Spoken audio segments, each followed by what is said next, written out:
الحمد لله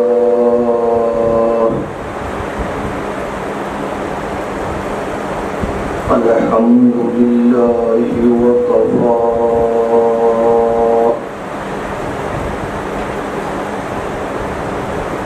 وسلام على عباده الذين اصطفى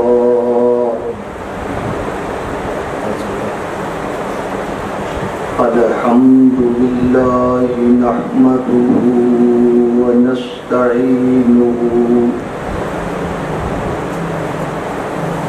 ونستغفره ونؤمن به ونتوكل عليه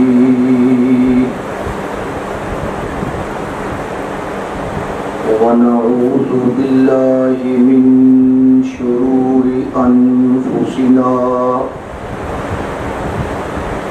ومن سيئات أعمالنا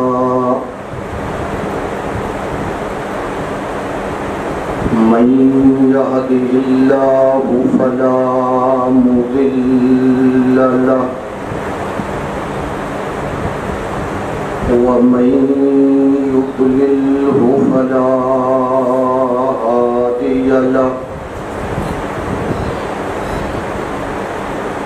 ونشهد أن لا إله إلا الله وحده لا شريك له ونشهد أن سيدنا ومولانا محمدًا عبده ورسوله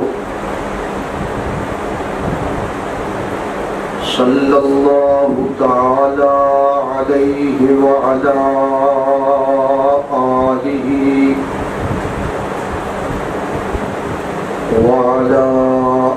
آله وأصحابه وبارك وسلم تسليما كثيرا أما بعد فأعوذ بالله من الشيطان الرجيم بسم الله الرحمن الرحيم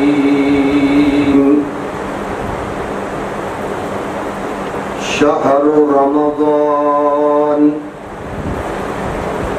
الذي أنزل فيه القرآن هدى للناس وبينات من الهدى والفرقان آمنت بالله صدق الله مولانا العظيم درود پاک پڑھیں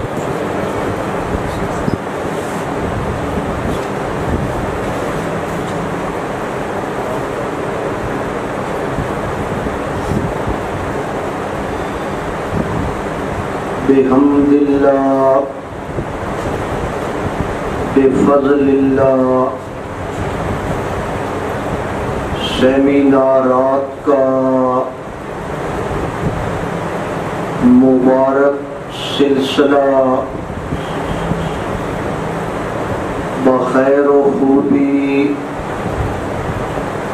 جاری اور ساری ہے۔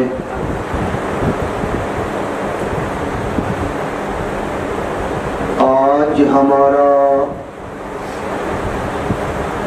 26واں سیمینار ہے اور اس کا عنوان ہے استقبال رمضان۔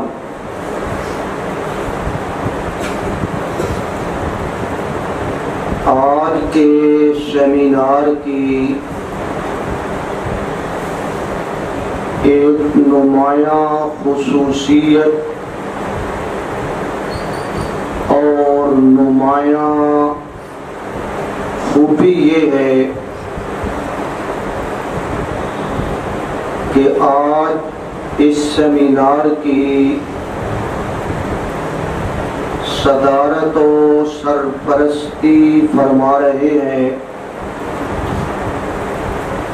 جانشین شیخ التفسیر حضرت مولانا عبد الرحمن ساقی صاحب مدہ ذلہ العالی۔ سب کہیں الحمدللہ۔ دوسری بات یہ ذہن نشین رکھیں کہ سیمینارات کے موقع پر ہماری یہ گفتگو خالص علمی اور تحقیقی ہوتی ہے اور فرقہ واریت سے قطعاً مبرہ اور پاک ہوتی ہے۔ ہمارا مقصد بھی یہی ہے کہ فتویٰ بازی،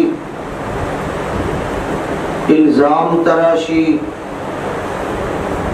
طعنہ زنی اور اشتعال انگیزی کے اسلوب کا ہر ممکن خاتمہ کیا جائے اور انتہائی سنجیدگی کے ساتھ دلائل کی روشنی میں عوام کے سامنے اپنا مدعا پیش کیا جائے۔ یاد رکھیے، کسی کی ذات کو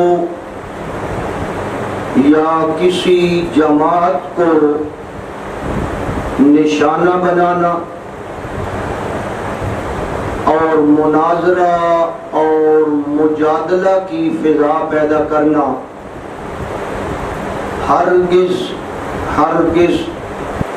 نہ ہمارا مقصد ہے اور نہ آئندہ ہوگا انشاءاللہ تعالی۔ دعا ہے کہ نیک مقاصد کی تکمیل کے لیے اللہ تبارک و تعالی ہم سب کی مدد فرمائے۔ رمضان المبارک کی آمد ہے۔ ایک دو دن باقی ہے، اس لیے آج کے سیمینار میں رمضان المبارک کے متعلق ہی کچھ عرض کیا جائے گا۔ آپ جانتے ہیں قرآن مجید کے اندر اللہ تبارک و تعالی نے جب رمضان المبارک کا تعارف کروایا تو اللہ تبارک و تعالی نے اس تعارف کے ساتھ قرآن مجید کا ذکر فرمایا۔ شہر رمضان الذی انزل فیہ القرآن، کہ رمضان کا مہینہ وہ مہینہ ہے، اس کی اگر تم عظمت سمجھنا چاہتے ہو، اگر تم اس مہینے کی شان سمجھنا چاہتے ہو تو اس کی شان اور عظمت یہ ہے انزل فیہ القرآن کہ اس مہینہ کے اندر اللہ تبارک و تعالی نے اپنا کلام، اپنی کتاب قرآن مجید نازل فرمائی ہے۔ اور قرآن مجید کی عظمت، قرآن مجید کی شان وہ سب حضرات کے نزدیک مسلم ہے۔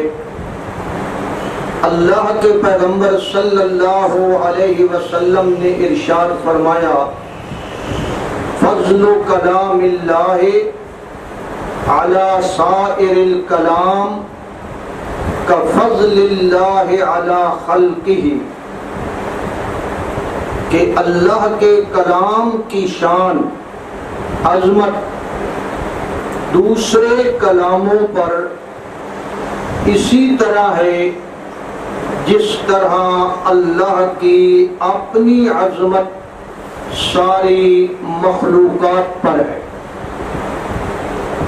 اس لیے جب رمضان المبارک کو قرآن کے ساتھ نسبت ہو گئی تو رمضان کی شان اور مقام بھی بڑھ گیا۔ اور بارہا یہ عرض کیا جا چکا ہے کہ قرآن مجید کی خوبی یہ ہے کہ قرآن مجید جس طرح خود عظمت والا ہے، شان والا ہے، مقام والا ہے، قرآن کے ساتھ جس کو نسبت ہو جائے اللہ اس کی عزت اور عظمت میں بھی اضافہ فرما دیتا ہے۔ مطلب یہ ہے کہ قرآن مجید صرف خود شان والا نہیں ہے، بلکہ اس کے ساتھ جس کی نسبت ہو جائے اللہ اسے بھی عزتیں اور عظمتیں عطا فرما دیتا ہے۔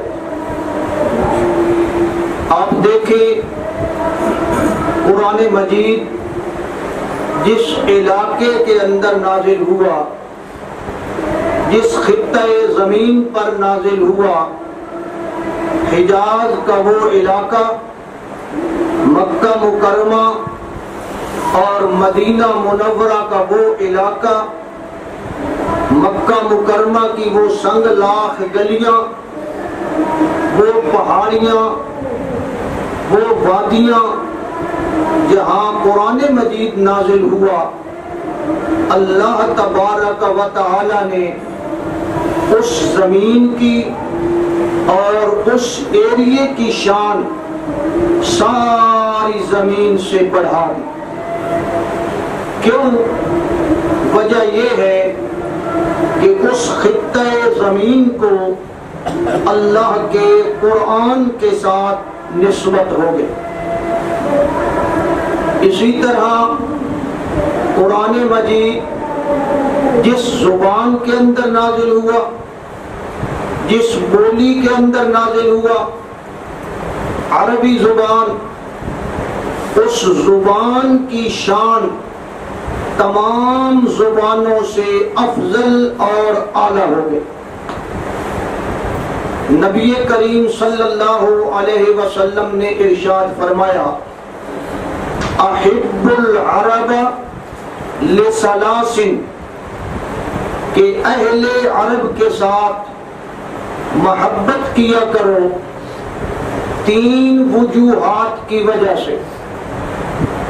پہلی وجہ یہ ہے لِأَنَّنِي عَرَبِيٌّ، کیونکہ میں عربی ہوں۔ دوسری وجہ وَالْقُرْآنُ عَرَبِيٌّ، قرآن مجید بھی عربی زبان میں آیا۔ وَلِسَانُ أَهْلِ الْجَنَّةِ عَرَبِيٌّ، اور اہل جنت کی زبان بھی کون سی ہوگی؟ عربی ہو۔ تو قرآن جس زبان میں آیا وہ زبان عام زبان نہیں رہی، اللہ نے اس زبان اور بولی کو دنیا کی سب زبانوں پر فضیلت عطا فرما دی۔ اسی طرح آپ جانتے ہیں قرآن مجید جس رات میں نازل ہوا، اللہ نے اس رات کو عظمت عطا فرما دی، انا انزلناہ فی لیلۃ القدر، کہ ہم نے اس قرآن کو لیلۃ القدر میں نازل فرمایا۔ اور لیلۃ القدر کے بارے میں آپ جانتے ہیں اللہ نے خود ارشاد فرمایا کہ خیر من الف شہر، کہ وہ 1000 مہینے سے بھی زیادہ شان اور مقام رکھتی ہے۔ تو وہ رات جس رات میں قرآن نازل ہوا، وہ رات ساری راتوں سے افضل بن گئی۔ اسی طرح قرآن مجید جس مہینے کے اندر نازل ہوا، رمضان کا مہینہ، وہ مہینہ سارے مہینوں کا سردار بن گیا۔ اسی طرح قرآن مجید کی تعلیم دینے والا معلم، استاد جو قرآن کی تعلیم دیتا ہے، اللہ کے پیغمبر صلی اللہ علیہ وسلم نے ارشاد فرمایا خیرکم من تعلم القرآن وعلمہ، کہ تم تمام لوگوں میں سے سب سے زیادہ شان والا استاد وہ ہے جو اللہ کا قرآن سکھانے والا، اور تمام شاگردوں میں سے سب سے زیادہ عظمت اور شان والا شاگرد وہ ہے جو اللہ کا قرآن سیکھنے والا۔ تو کیا خیال ہے اس قرآن کی نسبت سے اس معلم کی شان بڑھ گئی اور وہ سارے استادوں سے افضل اور اعلیٰ ہو گیا، اور قرآن مجید کی نسبت سے اس طالب علم کی شان بھی بڑھ گئی جو قرآن مجید پڑھنے والا اور قرآن مجید سیکھنے والا۔ قرآن مجید کی خوبی یہ ہے کہ قرآن مجید جس امت کی طرف آیا، امت محمدیہ علی صاحبہ الصلاۃ والسلام، اللہ نے اس امت کو اتنی بڑی فضیلت عطا فرمائی کہ یہ امت ساری امتوں کی سردار بن گئی۔ وَكَذَلِكَ جَعَلْنَاكُمْ أُمَّةً وَسَطًا لِتَكُونُوا شُهَدَاءَ عَلَى النَّاسِ وَيَكُونَ الرَّسُولُ عَلَيْكُمْ شَهِيدًا۔ اللہ نے تمام امتوں میں سے افضل اور اعلیٰ امت کس کو بنایا جی؟ انہیں امت محمدی۔ کیوں شان بڑھ گئی؟ کہ اس امت کو نسبت ہو گئی، تعلق ہو گیا اللہ کے قرآن کے ساتھ، اور قرآن کے ساتھ جس کا تعلق ہو جائے اس کی شان بڑھ جاتی ہے یا گھٹ جاتی ہے؟ اس کی شان بڑھ جاتی۔ آپ دیکھیں قرآن مجید لے کر جو فرشتہ آیا حضرت جبریل علیہ السلام، کیا خیال ہے اس فرشتے کی شان سارے فرشتوں سے بڑھ گئے؟ وہ سب فرشتوں کا سردار ہے، سب فرشتوں کا باس ہے۔ اسی طرح قرآن مجید جس پیغمبر پہ اترا، جس نبی پہ اترا، وہ نبی سارے نبیوں کے امام الانبیاء بن گئے، سردار بن گئے۔ تو میرے بھائی قرآن مجید کی اتنی عظمت ہے کہ اس کے ساتھ جس چیز کو نسبت ہو گئی اللہ اس کے مقام کو بھی بڑھا دیتا ہے۔ رمضان کو نسبت کس کے ساتھ ہوئی؟ قرآن کے ساتھ۔ الذی انزل فیہ القرآن، قرآن کے ساتھ نسبت ہو گئی۔ پھر رمضان کتنی شان والا بن گیا، کتنے مقام والا بن گیا۔ فرمایا اولہ رحمت، اس مہینے کا پہلا حصہ وہ اللہ کی رحمت ہی رحمت۔ اوسطہ مغفرۃ، اس مہینے کا درمیانہ حصہ وہ مغفرت ہی مغفرت۔ وآخرہ عتق من النار، اتنی بڑی شان بڑھ گئی اس مہینے کی کہ اس مہینے کا اینڈ اور آخری عشرہ وہ جہنم سے آزادی کا عشرہ بن گیا۔ اللہ بڑے بڑے گناہگار لوگوں کو جن کے اوپر جہنم واجب ہو گئی تھی، اللہ اس رمضان کی نسبت کی وجہ سے، قرآن کی نسبت کی وجہ سے، عبادت کی وجہ سے اللہ انہیں جہنم سے آزادی عطا فرما دے۔ تو رمضان کو یہ ساری عظمتیں کیوں ملی گی؟ اللہ کے قرآن کی نسبت سے۔ کیوں؟ قرآن کی خوبی یہ ہے کہ جس کے ساتھ بھی اس کی نسبت ہو جائے گی اللہ اس کی عظمت کو بڑھا دے گا۔ اور اگر ہم رمضان المبارک کی قدر کریں گے تو یقیناً اللہ تبارک و تعالی ان عظمتوں سے ہمیں بھی حصہ عطا فرمائے گا۔ اور اگر رمضان المبارک گزر گیا اور ہم نے اس کی قدر نہ کی اور ہم اس کے اندر فوائد حاصل نہ کر سکے تو نبی پاک صلی اللہ علیہ وسلم کی حدیث ہے، آپ ایک دفعہ منبر پہ تشریف لے گئے، آپ پہلی سیڑھی پہ اٹھے، آپ نے اونچی آواز سے کہا آمین، دوسری سیڑھی پہ قدم رکھا، فرمایا آمین، تیسری سیڑھی پہ آپ نے جناب تشریف رکھی، پھر کیا فرمایا؟ آمین۔ بار بار آمین کہتے ہیں اور وہ بھی اونچی کہتے ہیں۔ صحابہ بڑے حیران کہ آج اللہ کے پیغمبر صلی اللہ علیہ وسلم نے خلاف معمول یہ آمین آمین آمین کیوں کہی؟ بعد میں صحابہ کرام نے سوال کیا کہ اللہ کے پیغمبر آج آپ نے یہ کام کیا، آمین کہی۔ پیغمبر علیہ الصلوۃ والسلام نے ارشاد فرمایا جبریل امین آئے تھے اور جبریل امین نے 3 بد دعائیں دی تھیں۔ کیا دی تھی جی؟ بد دعائیں دی تھی، اور میں نے حضرت جبریل کی بد دعاؤں پہ آمین کہی تھی۔ اندازہ لگائیں، بد دعا ہو حضرت جبریل کی اور اس بد دعا پہ اللہ کے پیغمبر رحمت للعالمین شفیع المذنبین حضرت محمد رسول اللہ صلی اللہ علیہ وسلم آمین کہہ دے، بھلا اس بد دعا کی قبولیت میں کوئی شک باقی رہ جاتا ہے؟ حضرت جبریل نے بد دعا کی، صحابہ نے پوچھا یا رسول اللہ بتائیں کون سی بد دعا کی؟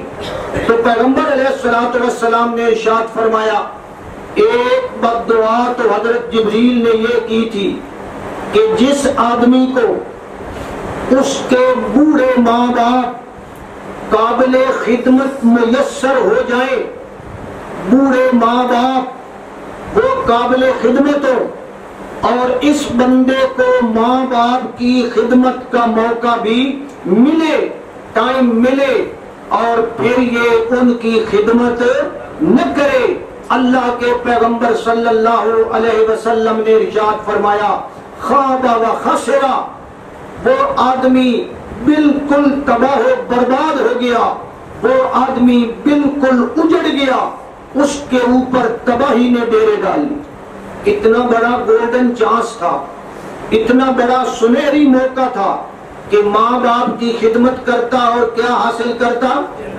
جنت حاصل کرتا. لیکن اس آدمی نے ماں باپ کی خدمت کر کے جنت حاصل نہیں کی. آپ نے فرمایا دوسرا آدمی جبریل امین نے کہا بعد من ذکرت عنده، اللہ کے پیغمبر وہ آدمی بھی برباد ہو گیا، وہ بھی خائب و خاسر ہو گیا جس نے آپ کا نام نامی اسم گرامی سنا اور پھر آپ کی ذات پہ درود پاک نہ پڑھا. اس کو بھی ایک بڑا سنہری چانس ملا تھا نیکیاں جمع کرنے کا، اپنے پیغمبر کے ساتھ عقیدت کے اظہار کا، لیکن نام تو آ گیا آپ کا، لیکن اس نے آپ کے لیے رحمت کی دعا نہیں کی. وہ آدمی بھی خائب و خاسر ہوا، تباہ و برباد ہوا، بہت بڑے نقصان کو اٹھانے والا ہوا. صحابہ نے پوچھا حضرت تیسری بد دعا؟ پیغمبر علیہ الصلوۃ والسلام نے ارشاد فرمایا کہ جبریل امین نے تیسری بد دعا یہ کی تھی بعد من ادرک رمضان، کہ وہ آدمی بھی ذلیل و خوار ہو گیا، خائب و خاسر ہو گیا، تباہ و برباد ہو گیا، جسے اللہ نے رمضان کا مہینہ عطا فرمایا اور پھر اس نے عبادت کر کے اپنی مغفرت کا انتظام نہیں کیا. وہ آدمی بھی کیا ہو گیا؟ تباہ و برباد ہو گیا. اس لیے میرے بھائی اس حدیث کی غور فرمائے. اللہ کے نبی صلی اللہ علیہ وسلم یہ فرمانا چاہتے ہیں کہ جس کو رمضان کا مہینہ مل گیا اسے چاہیے کہ اپنی مغفرت کا انتظام کرے. چانس ہے، موقع ہے اور بڑا سنہری موقع ہے، شاید اس جیسا موقع اسے پھر دوبارہ نہ ملے.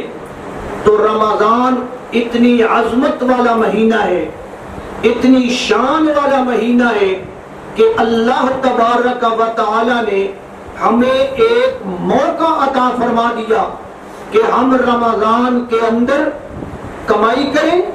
اور جنت کو کمائی سے مراد یہ دنیاوی کمائی نہیں ہے، کمائی سے مراد ہے نیکی کریں، اللہ کی عبادت کریں اور اپنے اللہ کو راضی کریں. اور اگر ہم نے یہ کر لیا تو اللہ کے فضل سے اللہ تعالیٰ یقیناً کامیابیوں سے ہم کنار فرمائے. ویسے اللہ تعالیٰ یہ چاہتا ہے، اللہ تعالیٰ کیا چاہتا ہے کہ ان بندوں کی رمضان المبارک میں کیا ہو جائے؟ بخشش ہو جائے. یہ اللہ چاہتا ہے. زبردستی اللہ پکڑ کر نہیں لے جاتا، لیکن اللہ نے اسباب ایسے پیدا کر دیے کہ اگر رمضان المبارک کے اندر تھوڑی سی بھی محنت کی جائے اس بندے کو اللہ تعالیٰ نیکیوں کے انبار عطا فرما دیتا ہے. اللہ تعالیٰ کس طرح چاہتا ہے کہ میرے بندے کو جنت ملے، میرا بندہ کامیاب ہو. نبی پاک صلی اللہ علیہ وسلم نے ارشاد فرمایا جب رمضان المبارک کا مہینہ شروع ہوتا ہے اللہ تبارک و تعالی بندوں کی مغفرت کا انتظام کرتے ہوئے ایک کام یہ فرماتے ہیں غلقت ابواب جہنم، اللہ جہنم کے دروازے بند کر دیتا ہے. جہنم کے دروازے اللہ کیوں بند کر دیتا ہے؟ اللہ اس لیے جہنم کے درکت ابواب جہنم، اللہ جہنم کے دروازوں کو کیا کر دیتا ہے جی؟ بند کر دیتا ہے تاکہ میرے بندے کہیں جہنم کے رستے پہ چل نہ پڑے. اور دوسرا انتظام اللہ یہ کرتا ہے وَفُتِحَتْ أَبْوَابُ الْجَنَّةِ، اللہ تعالیٰ جنت کے دروازے کھول دیتا ہے تاکہ میرے بندے اگر جنت میں آنا چاہیں تو میرے بندوں کے سامنے کوئی رکاوٹ موجود نہ ہو. جہنم کے دروازے بند ہو جائیں جنت کے دروازے کھول دیے جائیں، اس سے بڑی سعادت اور کیا ہو سکتی ہے جی؟ اس لیے یہ اللہ تبارک و تعالی کی خاص رحمت ہے، اور ایک بہت بڑی رحمت اللہ اور کرتے ہیں، اور وہ رحمت کیا ہے کہ ہمہ وقت ہمیں گمراہ کرنے والے جو شیاطین ہوتے ہیں، اللہ تعالیٰ اس مہینہ کے اندر وَتُصَفَّدُ فِيهِ مَرَدَةُ الشَّيَاطِينِ، اللہ تعالیٰ بڑے بڑے شیطانوں کو اس مہینہ میں قید کر دیتا ہے، تاکہ نہ وہ میرے بندوں کو ورغلائیں اور نہ میرے بندوں کو گمراہ کریں، اور میرے بندوں کو اپنی بخشش کا سامان کرنا کیا ہو جائے؟ آسان ہو جائے۔ شیطانوں کو قید کر دیا، جہنم کے دروازے بند کر دیے، جنت کے دروازے کھول دیے، اور پھر اس سے اگلی بات اللہ کے پیغمبر صلی اللہ علیہ وسلم نے ارشاد فرمایا کہ اللہ تبارک و تعالی تمہاری نیکیوں کا ریٹ بڑھا دیتا ہے۔ ہماری نیکیوں کی قیمت دینے والا کون ہے جی؟ اللہ۔ اگر اس لحاظ سے دیکھیں نا، ہم ہیں بیچنے والے اور اللہ کیا ہے؟ خریدنے والا، خریدار۔ اللہ تعالیٰ خریدنے والا ہے۔ آپ کہیں گے جی اللہ کو خریدار بنا دیا۔ ان اللہ اشتری من المؤمنین انفسهم واموالهم بان لهم الجنہ، اللہ مومنوں کی جانوں کو بھی خریدتا ہے، مالوں کو بھی خریدتا ہے، اور بدلے میں عوض میں ثمن کون سے دیتا ہے؟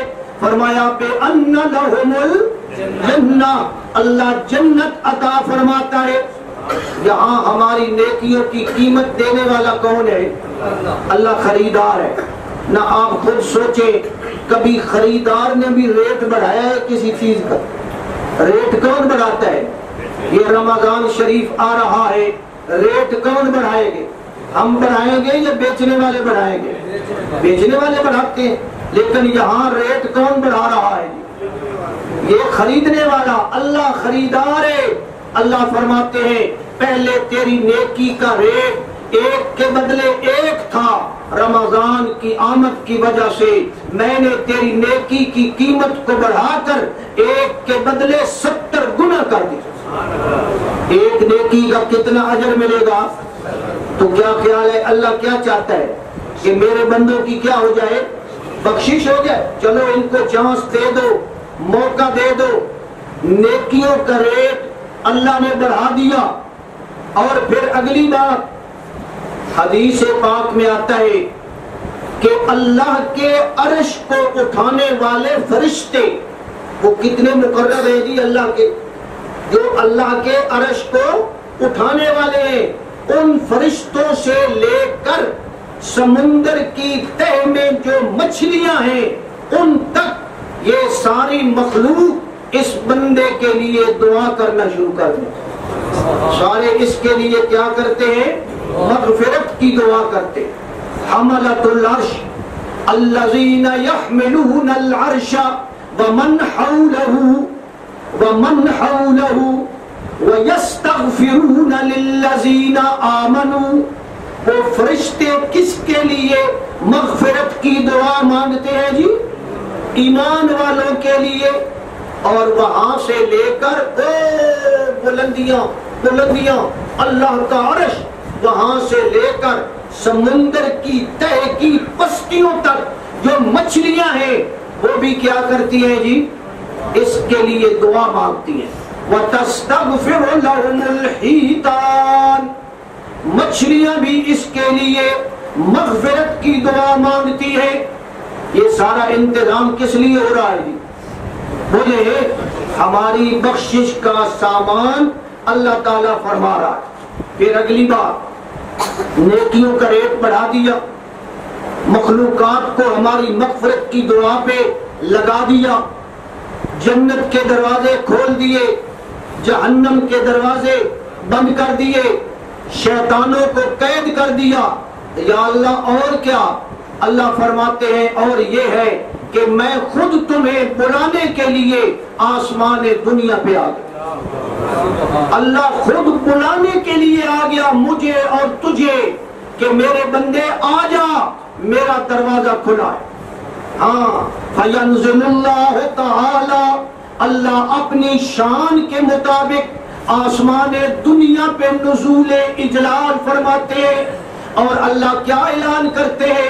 حل من مستغفر، او میرے بندو کوئی ہے مجھ سے معافی مانگنے والا تو میں معاف کرنے کے لیے۔ یہ ندا کون دے رہا ہے جی؟ آواز کون دے رہا ہے؟ آپ ایسے سمجھیں بندہ ہے روٹھا ہوا، بندہ ہے روٹھا ہوا اپنے رب کے ساتھ، اور پیچھے سے اس روٹھے ہوئے بندے کو منانے کے لیے ندائیں اور آوازیں کون دے رہا ہے؟ اللہ۔ یا ایھا الانسان، یا ایھا الانسان، او روٹھے ہوئے انسان، ما غرک بربک الکریم، تجھے تیرے کریم رب سے دور کس نے کر دیا؟ میں تجھے بلا رہا ہوں، میرے بندے واپس آ جا، واپس آ جا۔ یہ آوازیں کون دے رہا ہے جی؟ حالانکہ ہمارے ہاں عادت ہوتی ہے آواز وہ لگاتا ہے جسے طلب ہوتی ہے، طلب والا آواز لگاتا ہے۔ یہ فقیر آپ کی گلی میں آتا ہے، بھکاری آپ کے دروازے پہ آتا ہے، آواز وہ لگاتا ہے یا آپ لگاتے ہیں؟ آواز تو وہ لگاتا ہے، لیکن یہاں آواز کون لگا رہا ہے؟ اللہ اپنی عظمت کے باوجود وہ آواز لگا رہا ہے۔ حل من مستغفر، ہے کوئی بخشش مانگنے والا، وہ دامن پھیلائے، میں اس کے دامن کو بھرنے کے لیے تیار ہوں۔ حل من مسترزق، ہے کوئی رزق مانگنے والا، وہ مانگے میں اس کو دینے کے لیے تیار ہوں۔ اللہ تعالیٰ ندائیں دے رہا ہے، آوازیں دے رہا ہے، اور ہم ہوں اس وقت سو رہے، پھر کیا بنے گا جی؟ رمضان کی راتوں میں اللہ ندا دے، اللہ آواز دے، بھائی مانگ مجھ سے، اور ہم سو رہے ہوں، تو یہ بہت بڑی بد نصیبی ہے یا نہیں ہے؟ تم کو شکوہ ہے، تم کو شکوہ ہے کہ ہمارا مدعا ملتا نہیں، دینے والے کو گلہ یہ ہے کہ گدا ملتا نہیں۔ بے نیازی دیکھ کر بندے کی کہتا ہے کریم، دینے والا دے کسے دست دعا ملتا نہیں۔ جب مانگنے والا ہاتھ ہی کوئی نہ ہو، جب دامن پھیلانے والا دامن ہی کوئی نہ ہو، اللہ فرماتے ہیں میں کس کو دوں؟ اس لیے میرے بھائی رمضان المبارک کے اندر اللہ تبارک و تعالی اپنی رحمت کے ساتھ وہ ہمیں آواز دیتا ہے، بلاتا ہے، میرے بندے واپس آ جا، میرے ساتھ ناراض کیوں ہو گیا؟ تھوڑی سی محنت کرنا تیرا کام، اور تیری بخشش کا انتظام کرنا میرا کام۔ میرے بندے واپس آ جا، تو نے گناہ کیے، تو نے زیادتی کیے، پھر بھی کیا آ جا؟ واپس آ جا۔ ایک دفعہ توبہ کیے، پھر توبہ کو توڑ دیا، اللہ یہ کہتا ہے پھر واپس آ جا، پھر واپس آ جا۔ باز آ ہر آنچ ہستی، باز آ گر کافر ہو گبر بت پرستی، باز آ کی درگاہ ماں درگاہ نا امیدی نیست، صد بار اگر توبہ شکستی، باز آ۔ اگر 100 دفعہ بھی تو نے توبہ کر کے توڑ دی ہے، میرے بندے میری رحمت کے دروازے پھر بھی کھلے ہیں، تو واپس آ جا۔ تو ان گناہوں سمیت واپس آئے گا، میں اپنی رحمت لے کر تیری طرف آگے بڑھوں گا۔ تو 1 گز بڑھے گا، میں 2 گز بڑھوں گا، تو 1 بالشت بڑھے گا، میری رحمت تیری طرف دوڑ کے آئے۔ یہ نہیں کہ اللہ کہتا ہے آ جا، اللہ آکھدا تھوڑا جہا منہ تو چا اڑا کرنا میری طرف، ارادہ چا بنا، آگے سے میری رحمت تجھے پک کرنے کے لیے خود بخود آ جائے۔ ہاں، ان اتانی از اتانی یمشی اتیتہو ہرولتن، اگر تو پیدل آئے گا نا میری رحمت دوڑ کر آئے گی۔ یا اللہ میرے تو بڑے گناہ ہیں، میں تو بڑا گناہگار ہوں، میں تو بڑا سیاکار ہوں، اللہ فرماتے ہیں نہیں نہیں، لو بلغت ذنوبک عنان السماء، اگر تیرے گناہ زمین سے لے کر آسمان کی بلندی تک پہنچ جائے پھر بھی میری رحمت کا دروازہ کھلا ہے، تو آ جا مجھ سے معافی مانگ، شرط یہ ہے کہ ایک گناہ موجود ہو، اور وہ کون سا گناہ ہے جی؟ شرک والا۔ اللہ فرماتے ہیں میں تیرے سب گناہوں کو معاف کر دوں۔ اس لیے میرے بھائی رمضان المبارک ایک بہترین موقع ہے کہ ہم اپنے اللہ کو کیا کر لیں؟ راضی کر لیں اور تقوی اختیار کریں۔ یہ ہم سمجھتے ہیں کہ اللہ تعالیٰ نے شاید ہمارے اوپر کوئی بڑا برڈن ڈال دیا ہے کہ روزہ رکھو، سارا دن بھوکے رہو، سارا دن پیاسے رہو۔ ہم سمجھتے ہیں کہ شاید یار کوئی بڑی اللہ نے ہمارے اوپر سختی کر دی ہے۔ میرے بھائی یہ سختی نہیں ہے، یہ اللہ کی رحمت ہے۔ اللہ کی کیا ہے؟ رحمت ہے۔ اللہ ہمیں کیا بنانا چاہتا ہے؟ متقی۔ کیا بنانا چاہتا ہے؟ نہ یہ جو روزہ ہم رکھتے ہیں اس سے اللہ ہمیں کیا بنانا چاہتا ہے؟ کتب علیکم الصیام کما کتب علی الذین من قبلکم لعلکم تتقون۔ میں روزے رکھوا کر تمہیں کیا بنانا چاہتا ہوں؟ متقی، پرہیزگار بنانا چاہتا ہوں۔ تمہارے اندر پرہیزگاری کی صفت پیدا ہو جائے، اور جب وہ صفت پیدا ہو گئی پھر اپنا مقام دیکھنا، اللہ متقی کو کتنا بڑا مقام عطا فرماتا۔ آپ کہیں گے مولوی صاحب سارا دن بھوکا رہے، پیاسا رہے، 14 گھنٹے 16 گھنٹے بھوک پیاس گزارے، متقی کیسے بن جائے گی؟ نہ بھوکا رہنے سے کوئی متقی بن جاتا ہے۔ یہ جیل کے اندر جتنے قیدی قید ہیں ان کو آپ پورے 24 گھنٹے کھانا نہ دیں، کیا وہ متقی بن جائیں گے؟ کھانا بند کرنے سے متقی کیسے بنتا ہے؟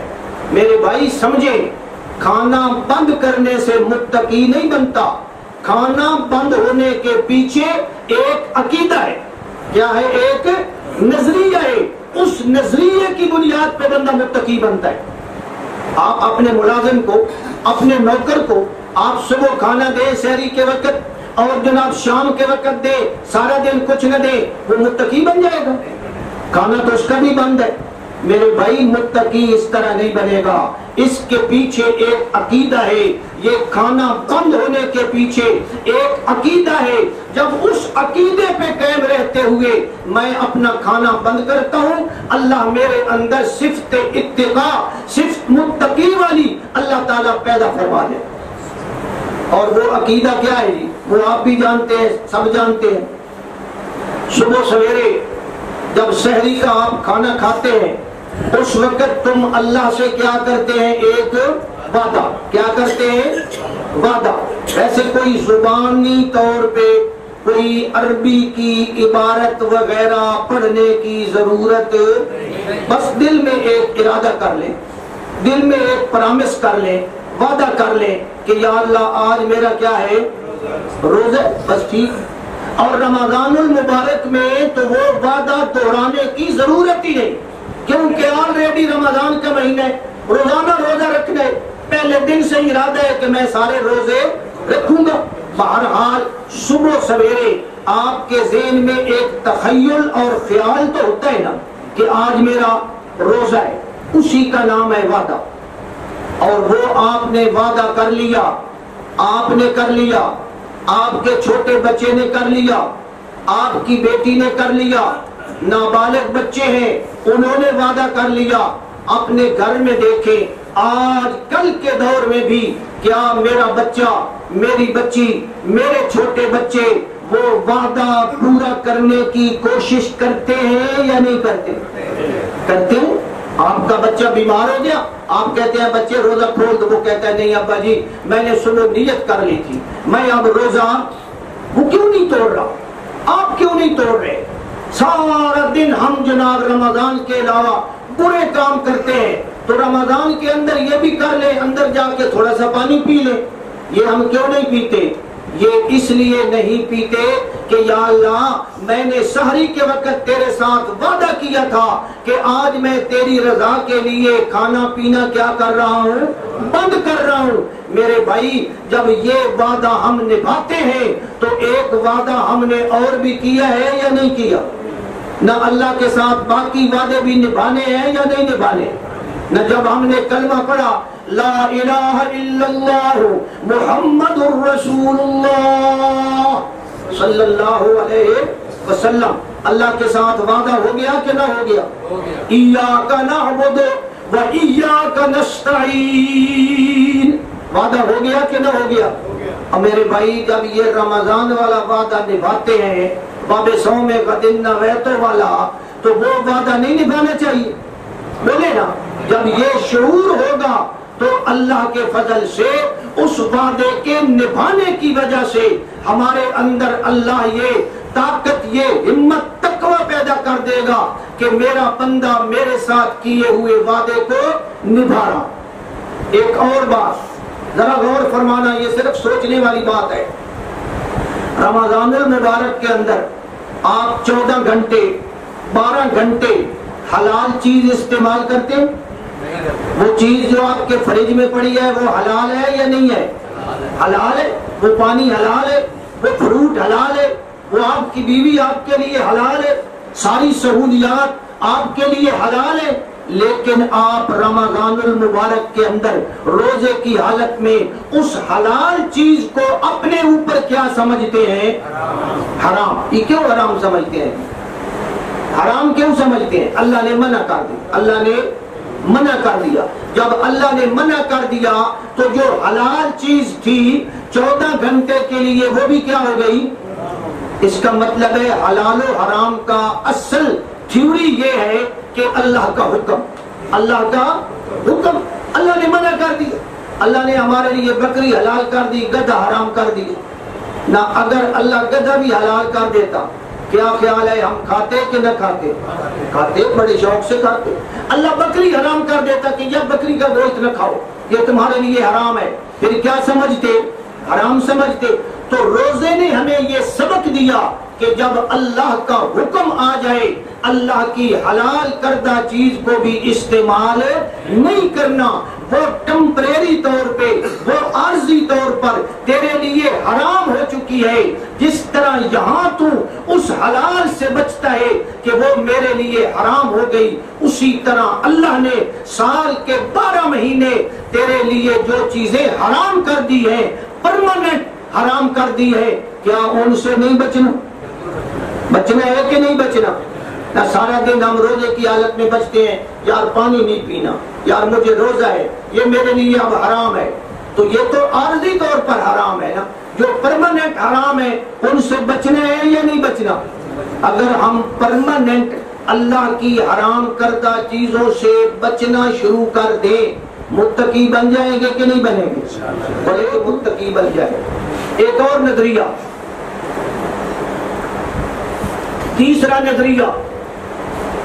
نظریہ روزے کے اندر آپ کا اور ہمارا یہ ہوتا ہے کہ ہم جہاں بھی ہیں ایک تصور قائم ہو گیا، ایک عقیدہ پختہ ہو گیا کہ میرا اللہ مجھے دیکھ رہا۔ یہ ہوتا ہے نظریہ یا نہیں ہوتا؟ اندر کمرے میں چلے جائیں، وہاں جا کر ہم پانی پی لیں گے، سخت گرمی ہے تھوڑا سا ایک گھونٹ بھر لیں گے، بیوی نہیں دیکھ رہی، بچے نہیں دیکھ رہے، کسی کو پتہ نہیں ہے، میں اندر جاؤں میں تھوڑا سا پانی پی لوں۔ کیوں نہیں میں پیتا؟ اس لیے کہ میرا نظریہ ہے کہ جس کے پیچھے، جس کی رضا کے لیے میں نے روزہ رکھا ہے وہ مجھے دیکھ رہا ہے، اور جب وہ دیکھ رہا ہے تو میں پھر اب اس کی نافرمانی کر نہیں سکتا۔ اگر یہی عقیدہ پورا سال ہمارے اوپر طاری رہے، یہی عقیدہ ذہن نشین رہے کہ میرا اللہ مجھے نہ، اللہ صرف رمضان میں دیکھتا ہے، آگے پیچھے نہیں دیکھتا، رمضان کے دن میں دیکھتا ہے، رات کو میرے خیال میں اللہ سو جاتا ہے، رات کو جو مرضی کرو جناب، نہ، اللہ ہر وقت ہر جگہ سب کچھ دیکھتا ہے۔ جب یہ عقیدہ ہم نے بنا لیا کہ میرا اللہ مجھے دیکھ رہا ہے، پھر گناہ کرنے کی ہمیں جرأت ہوگی؟ بولے نا؟ تو یہ پرماننٹ عقیدہ ہونا چاہیے نا، ہمیشہ ساری زندگی۔ وہ حضرت یوسف علیہ السلام تھے نا، یوسف علیہ السلام، وہ جب جناب زلیخا ان کو اندر لے گئی نا، اور زلیخا نے اندر جا کر کیا کیا، وہ روایات میں باتیں آتی ہیں، شیخ سعدی نے اپنے اشعار میں بھی لکھا ہے کہ جب اندر گئی وہاں اس کا ایک بت پڑا ہوا تھا، وہ کونے کے اندر بڑا سپیشل قسم کا بت تھا۔ اس نے کیا کیا، وہ جناب جلدی جلدی حضرت یوسف کو دعوت گناہ دینے سے پہلے جلدی جلدی اس نے اپنے بت کے اوپر کپڑا ڈال دیا، کپڑا ڈال دیا، اور کپڑا ڈالنے کے بعد پھر حضرت یوسف علیہ السلام کو گناہ کی دعوت دیتی ہے کہ اے یوسف آجا گناہ کر، بتے داشت بانوے مصر از رخام، برو موتقف با مدادان و شام، درانا ضرو یشب پوشید و سر، مبادا کے زشتہ یا دش در نظر۔ اس نے اس کا چہرہ ڈھانپ دیا اور حضرت یوسف کو برائی کی دعوت دے رہے۔ خیال اس کا یہ تھا کہ یہ میرا معبود ہے، یہ جناب والا میرا خدا ہے، اگر یہ دیکھ لے گا تو مجھے کیا آئے گی، شرم آئے گی۔ غم آلودہ یوسف بکنجے بنشست، بسر برز نفس ستمگارہ دست۔ حضرت یوسف علیہ السلام غمگین ہو کر ایک کونے میں بیٹھ گئے اور آپ کی آنکھوں سے آنسو جاری ہو گئے۔ رواں گشتش از دیدہ بر چہرہ جو، رواں گشتش از دیدہ بر چہرہ جو، کہ برگرد و ناپاکی از من مجو، کہ اے زلیخا دور ہو جا، مجھ سے یہ برائی کا ارادہ نہ کر۔ اگلا شعر ہے، اگر سونے کا پانی ہوتا نا اس سے یہ لکھنے کے قابل تھا، سونے کا پانی۔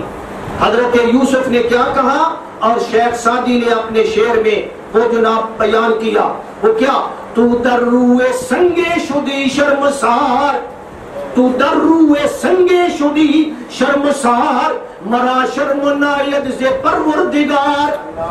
تجھے اس پتھر سے شرم آ رہی ہے، یہ کیا ہے جی، لا یسمو، سنتا ہے دیکھتا ہے، پتھر ہی ہے نا۔ اس لیے شیخ سعدی کہتے تو در روئے سنگے شدی شرمسار، تو ایک پتھر سے شرمسار ہو رہی ہے، کیا مجھے کائنات کے رب سے شرم نہیں آ رہی؟ تو میرے بھائی جب یہ عقیدہ بن جائے گا کہ میرا اللہ مجھے، پھر ہم بھی متقی بنیں گے یا نہیں بنیں گے؟ دعا فرمائے اللہ ہمارا یہ پرماننٹ عقیدہ بنا دے، اور جب یہ عقیدہ بن جائے گا نا پھر ہم کتنے عظمت والے ہو جائیں گے۔ رمضان المبارک کے اندر اگر اس عقیدے کے ساتھ پھر سوچے، پھر غور کرے، رمضان المبارک کے اندر یہ پیچھے والا عقیدہ ہونا ضروری ہے۔ اگر یہ عقیدہ نہیں ہوگا روزہ رکھنے کا کوئی فائدہ نہیں۔ میرے پیغمبر نے فرمایا رب صائم لیس لہ من صیامہ الا الجوع، بڑے روزہ رکھنے والے ایسے ہوتے ہیں سارا دن بھوکے بھی رہتے ہیں، پیاسے بھی رہتے ہیں، اور ملتا ان کو کھ نہیں ہے۔ وہ کیا وجہ ہے؟ یہ عقیدہ نہیں ہوتا۔ اگر رمضان المبارک کے اندر اس عقیدے سے ہم نے روزہ رکھ لیا، میرا اللہ دیکھ رہا ہے، میرے اللہ کے ساتھ میرا وعدہ ہے، میں نبھا رہا ہوں، میرے اللہ نے حلال چیز کو حرام کر دیا، میں نے اس کو اب حرام سمجھ لیا، اگر اس عقیدے کے ساتھ روزہ رکھے، میرے نبی نے فرمایا وہ بندہ کتنا متقی بن گیا، کتنا مقرب بن گیا، کتنا اونچا ہو گیا۔ حضور نے اس بندے کی شان بیان نہیں کی کہ یہ بندہ کتنی شان والا، اس بندے کی نماز کتنی شان والی، اس بندے کا روزہ کتنی شان والا۔ میرے پیغمبر نے شان بیان کی ہے اس بندے کے منہ سے اٹھنے والی بدبو کی۔ روزے کی حالت میں جب انسان کا معدہ خالی ہوتا ہے تو خلوق معدہ کی وجہ سے تھوڑی سی منہ سے کیا آتی ہے، حمک آتی ہے، سمیل آتی ہے۔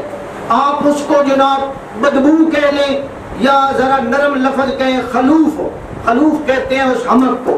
بہرحال وہ کوئی اچھی چیز وہ جو آتی ہے وہ اچھی ہوتی ہے، آپ سنتے رہیں دل کرے، وہ ناگوار سی چیز ہوتی ہے، ہوتی ایک حمق ہے، لیکن اللہ فرماتے ہیں میرا بندہ جب میری رضا کے لیے اس عقیدے کے ساتھ روزہ رکھتا ہے، وہ پوچھنے والوں بندے کا مقام نہ پوچھ، پوچھنے والوں اس کی نماز کا مقام نہ پوچھ، پوچھنے والوں اس کے روزے کا مقام نہ پوچھ، پوچھ تو اس چیز کا مقام پوچھ میرے بندے کے منہ سے جو حمق آ رہی ہے، خلوف فم الصائم اطیب عند اللہ من ریح المسک، اللہ کے نزدیک وہ کستوری سے بھی زیادہ خوشبودار ہوتی ہے۔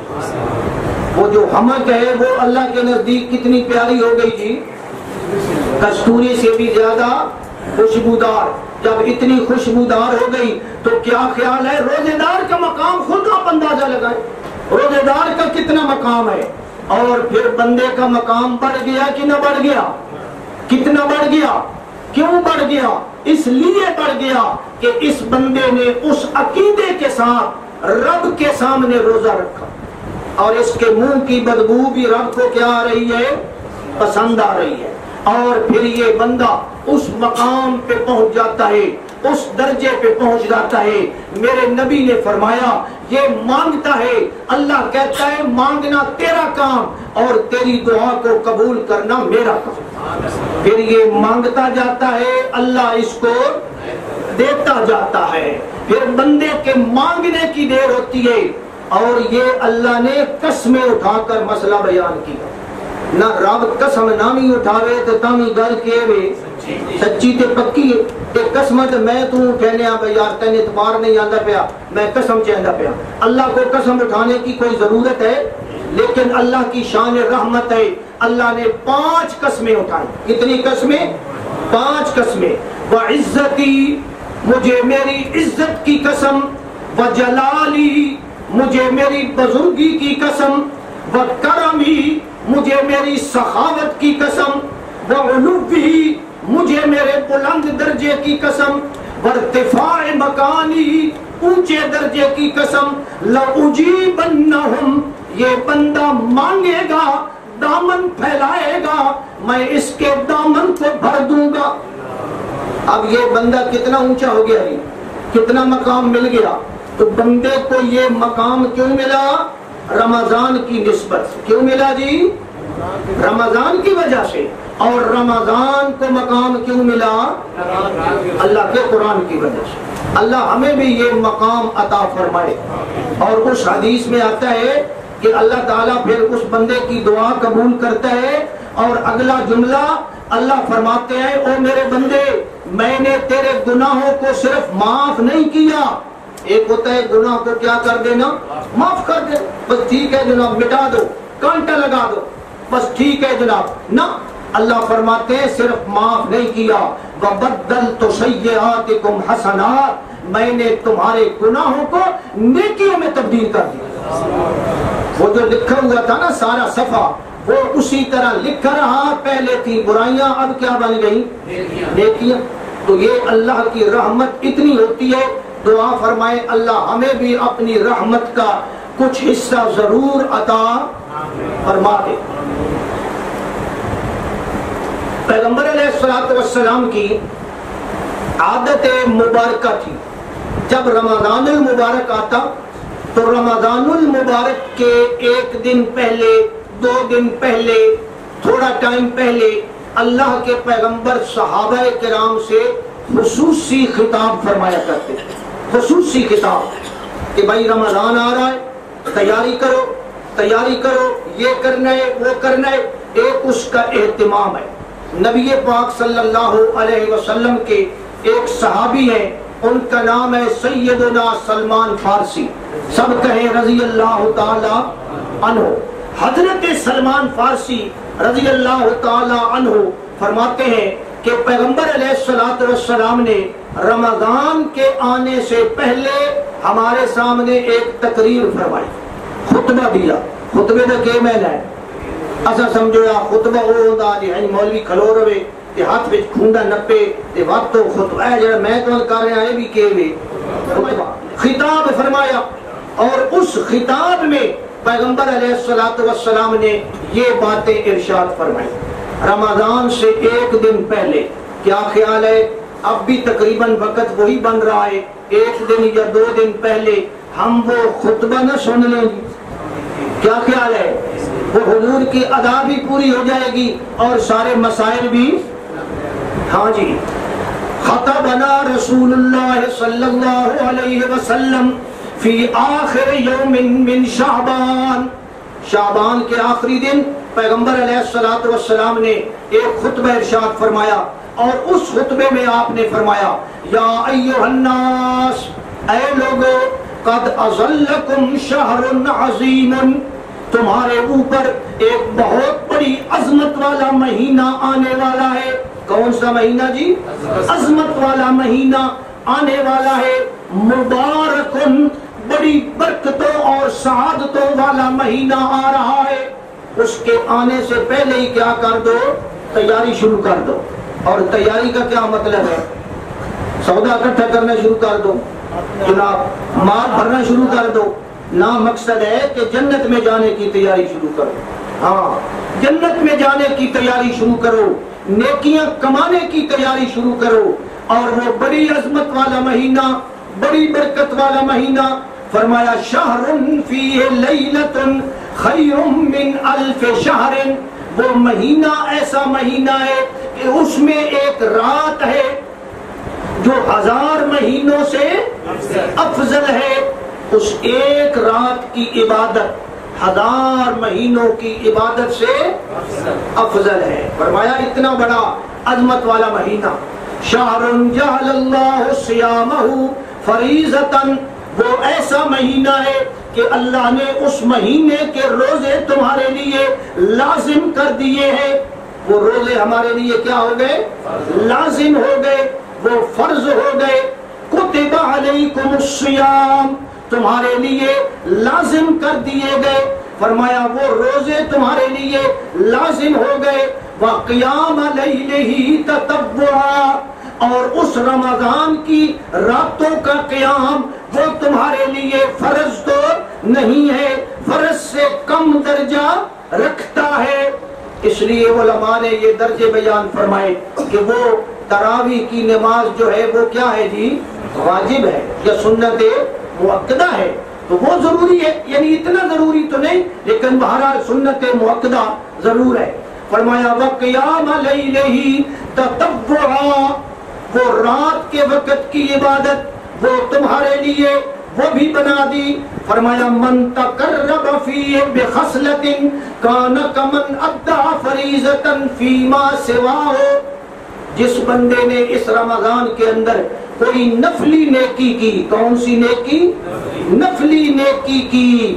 اللہ کے نبی فرماتے ہیں کان کمن ادعى فریضۃ فیما سواہ، اس کا اجر اللہ اس کو فرض کے برابر عطا فرمائے.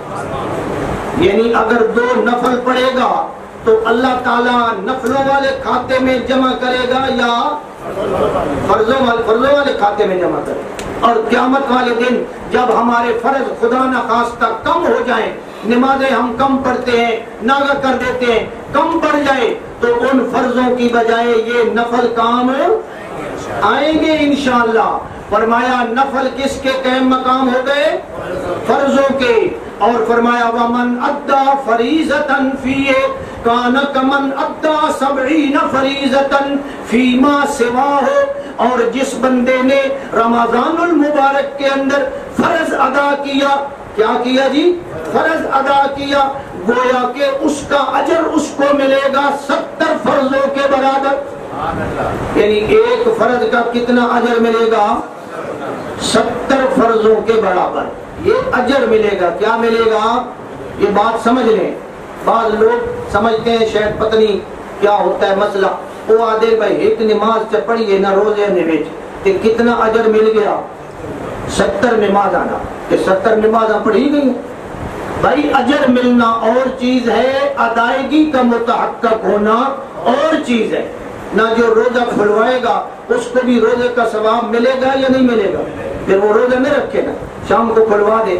ادائیگی متحقق ہونا اور چیز ہے، اجر و ثواب ملنا اور چیز ہے. تو حضور نے یہاں کیا فرمایا کہ وہ فرض ادا کرے گا اس کو اجر کتنا ملے گا؟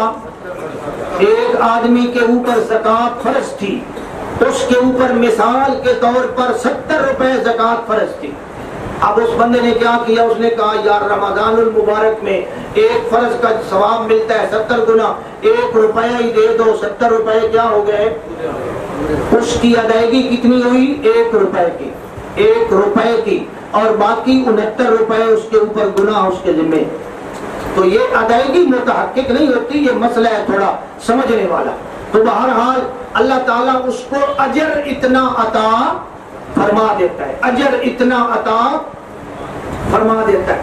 فرمایا وَهُوَ شَهْرُ الصَّبْرِ، وَهُوَ شَهْرُ الصَّبْرِ، یہ صبر کا مہینہ ہے۔ صبر کی ٹریننگ ہو رہی ہے۔ صبر کا معنی ہوتا ہے بریک لگ جانا، بریکیں ٹائٹ ہو جانا، اور جب انسان کی بریکیں ٹائٹ ہو جائیں، انسان اپنے آپ کو روک سکے، پابند کر سکے، یہ بہت بڑا اونچا درجہ ہے۔ یہ بہت بڑا اونچا درجہ ہے کہ بندے کو اپنے جذبات پہ کیا ہو جائے؟ کنٹرول ہو جائے۔ فرمایا یہ صبر کا مہینہ ہے، وَالصَّبْرُ ثَوَابُهُ الْجَنَّةُ، اور صبر کا بدلہ کیا ملے گا؟ جنت ملے گا۔ فرمایا وَشَهْرُ الْمُوَاسَاةِ، یہ غم خاری کا مہینہ ہے۔ اس مہینہ میں لوگوں کے دلوں کے اندر، غریب لوگوں کے لیے کیا پیدا ہوگی؟ غم خاری۔ کیا پیدا ہوگی؟ غم خاری۔ جب ہم خود بھوکے رہیں گے، ہم خود پیاسے رہیں گے، تو کیا خیال ہے ہمیں بھوک کا پتہ چلے گا یا نہیں ہوتا؟ قدر ہوگی یا نہیں ہوگی؟ نہ ساری عمر ایسے بھوکے کدی نہ رہے، جدوں بھی دل کرندہ رج کے کھانے آ سن کے میں احساس ہوئے کہ بھوک کیا چیز ہوتی ہے۔ ہمیں کیا پتہ چلے کہ غربت کیا ہوتی ہے، ہمیں کیا پتہ چلے کہ پیاس کیا ہوتی ہے۔ اس لیے جب اس نعمت سے آدمی رکتا ہے نا، پھر اس کو اس نعمت کی قدر معلوم ہوتی ہے۔ اس لیے فرمایا وَالشَّهْرُ الْمُوَاسَاةِ، یہ غم خاری کا مہینہ ہے۔ اس مہینہ میں انسان کے اندر غم خاری کا جذبہ پیدا ہوتا ہے، اور انسان دوسرے انسان کے لیے ہمدرد بن جاتا ہے، صلہ رحمی کرنے والا بن جاتا ہے، صدقہ کرنے والا بن جاتا ہے۔ وَشَهْرٌ يُزَادُ فِي رِزْقِ الْمُؤْمِنِ فِيهِ، اور اس مہینے کے اندر مومن کے رزق کے اندر اللہ برکت ڈال دیتا ہے۔ مومن کا رزق اللہ بڑھا دیتا ہے۔ بڑھا دیتا کا کیا مطلب ہے؟ تنخواہ بڑھ جاتی ہے، ہاں، یا آپ نے جناب دانے پہ آ کے لے آئے ہو کلوٹی رکھے نے 20 کلو اور روزے نہیں وجہ تو 3 کلو بڑھنا سا برکت ہو جائے گی۔ یہ برکت کا معنی نہیں ہے۔ برکت کا معنی یہ ہے کہ چیز اتنی ہی رہے گی لیکن اس سے کام زیادہ نکل جائے گا۔ چیز اتنی رہے گی، کام زیادہ نکل جائے گا۔ ایک بندے کی 10,000 تنخواہ ہے اور اس کا سارا مہینہ وہ پورا نکل گیا، بیماریاں، علاج، کھانا پینا سب کچھ نکل گیا، اور ایک بندے کی جناب 1,00,000 روپے تنخواہ ہے اور وہ پھر رہا ہے جی میرے تو پیسے پورے نہیں ہوئے، آخری مہینے دے آخری دن میں تو میں بالکل جناب والا اس طرح ہوتا ہوں۔ تو پھر برکت کس کی تنخواہ میں ہے؟ 10,000 والی۔ تو اس کا مطلب ہے برکت شہر یزاد فی رزق المؤمن فیہ، کہ اللہ تعالیٰ مومن کے رزق میں برکت عطا فرما دیتا ہے۔ من فطر فیہ صائما، جس آدمی نے اس مہینہ کے اندر روزے دار کو روزہ کھلوایا، کیا کیا جی؟ روزے دار کو روزہ کھلوایا۔ کھلوائے کا مطلب یہ ہے کہ اس کی عزت افزائی کی۔ روزے دار کو ہم روزہ کیوں کھلوا رہے ہیں جی؟ نہ اس کیڑا تیر مارے آتے، کیڑا جناب والا اس کی تھی نیکی، اس نے ایک نیکی کی ہے رب کی رضا کے لیے۔ در حقیقت ہم قدر کس کی کر رہے ہیں؟ اس عبادت کی کر رہے ہیں جو اس نے عبادت کی ہے۔ بندہ تو وہی ہے نا پہلے والا، آج ہم اس کو جناب کھلا رہے ہیں، تو اصل اس عبادت کی قدر ہے۔ تو حضور نے فرمایا من فطر فیہ صائما، جو روزہ دار کی قدر کرتے ہوئے اس کو روزہ کھلوا دے، اس کو اللہ تعالیٰ 3 اجر عطا فرمائے۔ کتنے اجر؟ 3۔ پہلا اجر کان مغفرۃ لذنوبہ، کان مغفرۃ لذنوبہ، اللہ اس کے گناہوں کو معاف کر دے۔ دوسرا اجر وعتق رقبتہ من النار، اللہ اس کی گردن کو جہنم سے آزاد کر دے گا۔ تیسرا اجر وَكَانَ لَهُ مِثْلُ أَجْرِهِ مِنْ غَيْرِ أَنْ يُنْقَصَ مِنْ أَجْرِهِ شَيْءٌ. تیسرا ثواب اس کو یہ ملے گا کہ جس طرح اس رکھنے والے کو ثواب ملا ہے اللہ روزہ کھلوانے والے کو بھی ثواب عطا کرے. یہاں پھر وہ مسئلہ آ گیا کہ روزہ کھلوا دو تو کیا ہو جائے گا جی؟ ثواب تو مل جائے گا. لہذا رکھنے کی ضرورت، آپ لاکھ آدمیوں کو روزہ کھلوائیں، خود روزہ نہ رکھیں، قیامت والے دن اس کی سزا بھگتنی پڑے گی. ادائیگی متحقق نہیں ہوگی، اجر ملے گا. ہاں جی، من غیر ان ينقص من اجرہ شیء. اللہ کے پیغمبر صلی اللہ علیہ وسلم نے تھوڑی سی وضاحت کر دی، بھائی مت تو سمجھو اس میں روزہ کھلایا تے میں ادے آ کے تے روزہ چا کھولیا کہ شاید میرا اجر اس کو مل جائے گا. فرمایا نہ نہ، تیرا اجر اس کو نہیں ملے گا، اللہ اپنے فضل سے اس کو اجر عطا فرمائے.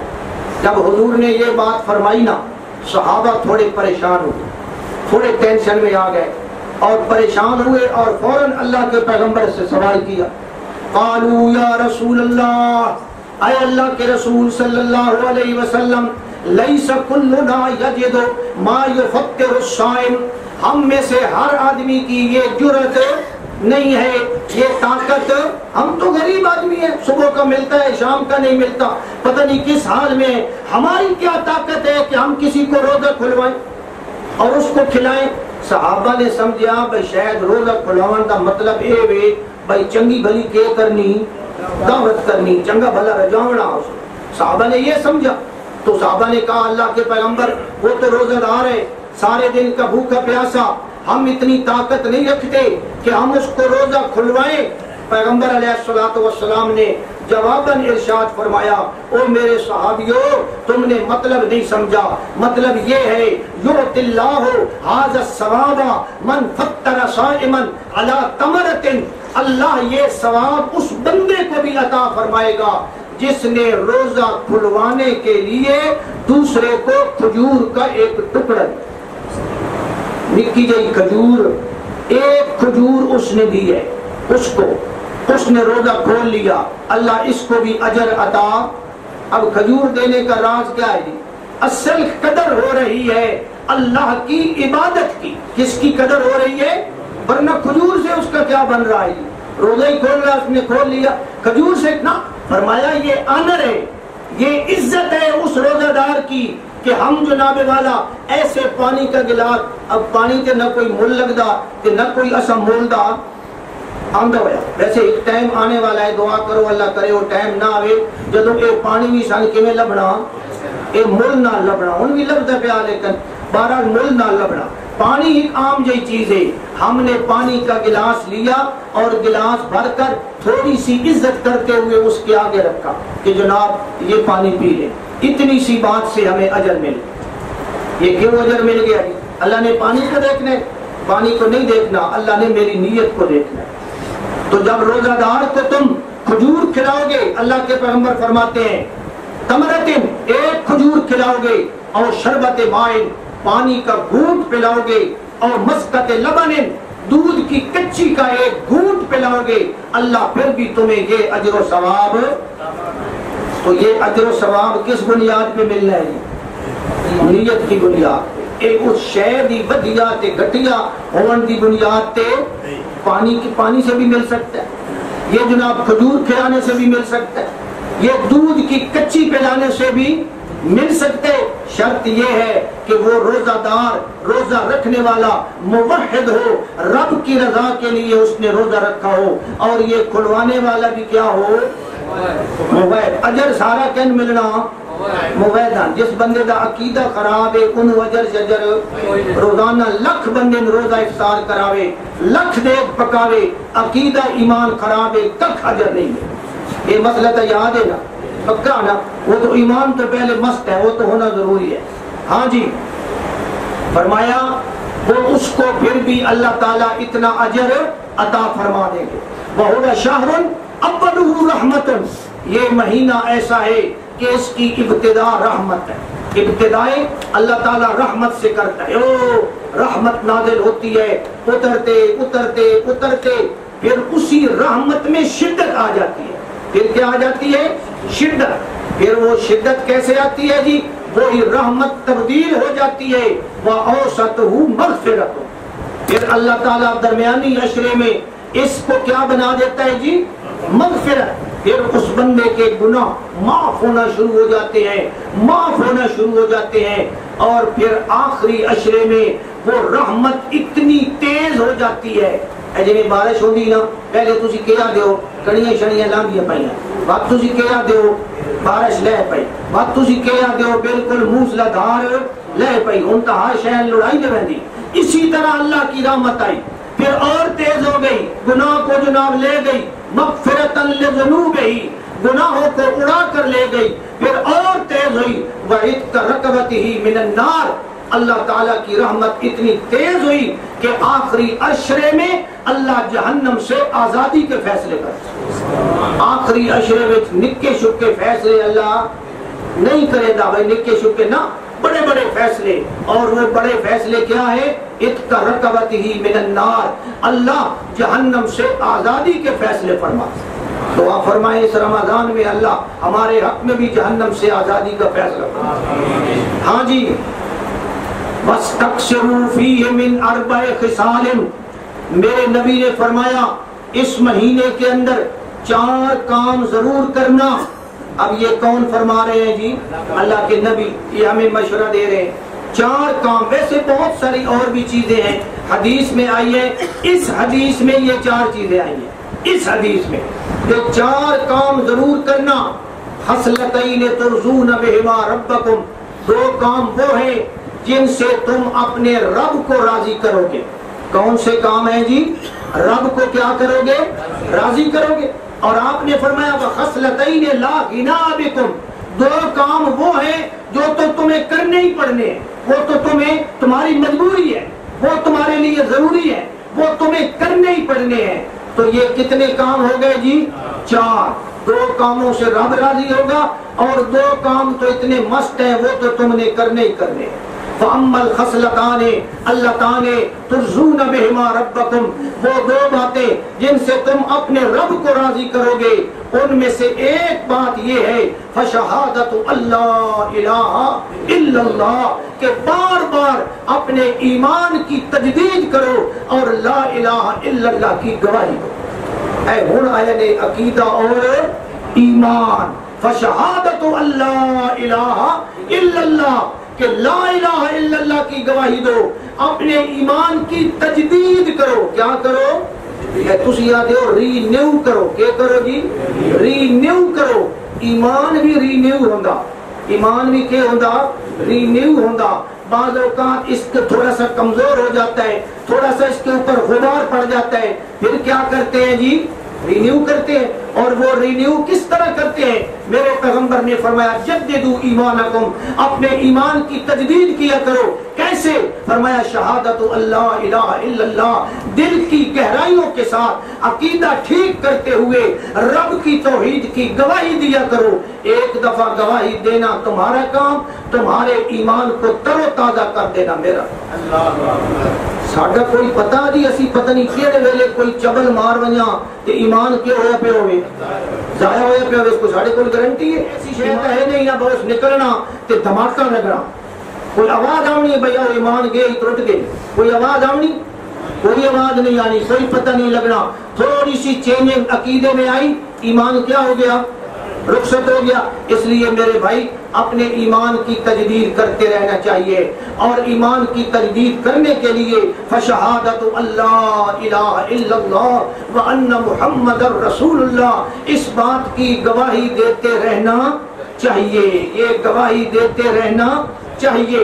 فرمایا ایک کام تو یہ کرو، ایمان کی گواہی دو، اور دوسرا کام وَتَسْتَغْفِرُونَهُ، اللہ سے معافی مانگتے رہا کرو، استغفار کرتے رہا، یعنی روزے بھی رکھو، نمازاں بھی پڑھو، تراویحیں ہی پڑھو، بھیڑا کام کوئی نہ کرو، تے بعد اللہ نو آکھو یا اللہ معاف فرما دے، یا اللہ معاف فرما دے.